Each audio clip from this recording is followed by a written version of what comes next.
খুশি দেখতে সদা থাকে মায়ের মন, মায়ের মতো এত আপন হয় না কোনো আমাদের এই জন। মসজিদের কাজ চলতেছে।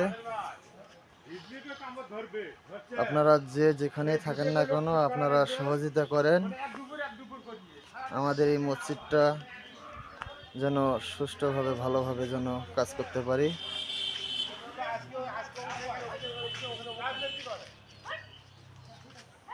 আমরা আশা করি আপনারা যে যেখানেই আছেন থাকেন না কেন আপনারা সবাই সাহায্য করবেন।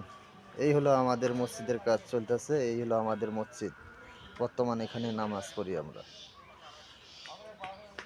আর এই হলো আমাদের মসজিদ, আমরা নতুন করে বানাইতেছি 2 তলার ফাউন্ডেশন দিয়ে। আশা করি আপনারা যা যা পারেন দিতে সাহায্য করতে পারেন আপনারা করবেন। এই হলো আমাদের মসজিদ, আপনারা সবাই দয়া করে কিছু সাহায্য করবেন যা পারেন।